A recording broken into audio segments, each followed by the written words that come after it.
یہ جو اس طرح سے برابر میں جنریٹر بالکل برابر میں اور اسے بالکل دلہن کی طرح سے اندر پردہ اندر ہے، یہ باہر ہوتا تو تب بھی ایک بات رکھتا کہ گونج کم ہوتی. ہمیشہ یاد رکھو 100-200 میٹر ڈوری کا ہی تو اضافہ ہوگا.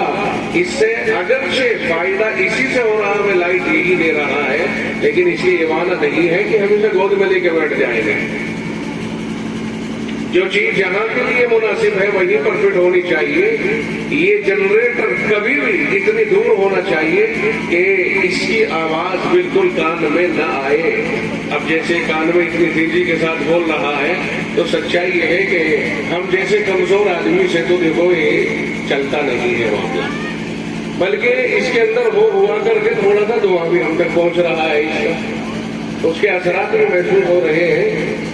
تو ایک آئندہ کبھی بھی نظام بنائیں آپ جلسے کا تو جنریٹر کو ذرا سا فاصلے سے ہونا چاہیے، بہت قریب نہیں ہونا چاہیے. اور ایک تیسری چوتھی بات اور کہہ دوں، ایک جگہ کہہ دی تھی میں نے، انہیں تو لگ گئی تھی مجھے ٹیلی فون کیا تھا انہوں نے پھر مجھے بعد میں، لیکن تقریباً 8 سال کے بعد میں دوبارہ کھل رہا ہوں اس بات کے اوپر.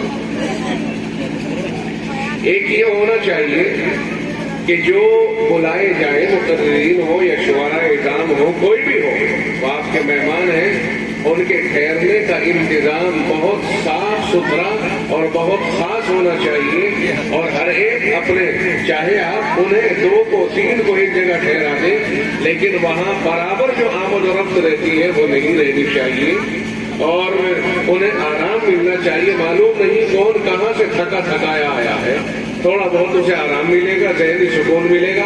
معلوم ہوا ایک ایسی جگہ پر ڈال دیا اور چھوٹا سا مدرسہ ہے، ایک کمرے میں وہی سارا انتظام کر دیا اور آنے والے اسی میں آ رہے ہیں، اسی میں ناشتے کا بھی اگر ہو سکے کسی کے یہاں تو ناشتے کا بھی انتظام انہیں پہ رکھ دیا. اور صاحب عام دورفت نہ اسے آرام ملنے کا کچھ نہیں. اس طرح سے یہ نظام بھی ہمارے درمیان ممتاز رہنا چاہیے.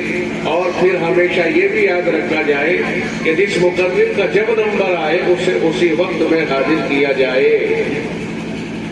آپ کا بھلا وقت ہے، تاریخ لیتے وقت میں اگر یہ ہو جائے کہ جس کو جو عنوان دینا ہو وہ اسے بتا دیا جائے.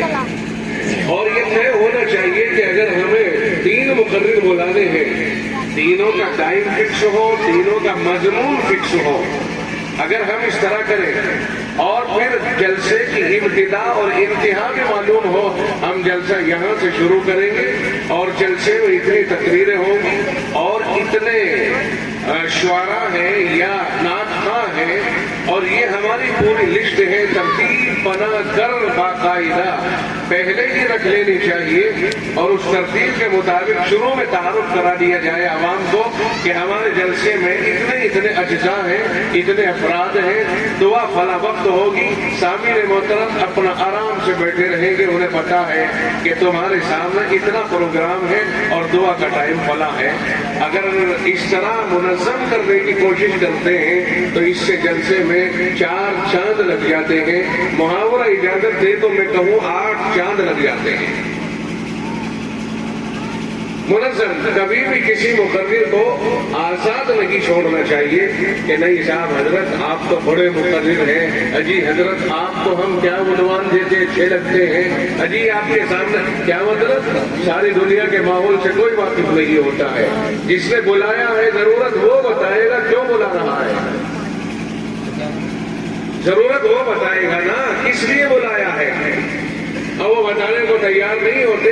معلوم ہوا کہ مقرر نے وہ باتیں کہہ دی جو یہاں کے مناسب نہیں تھی، یہاں کے ماحول کے خلاف تھی، یہاں کی سیاست کے خلاف تھی یا ملک کے حالات کے خلاف تھی.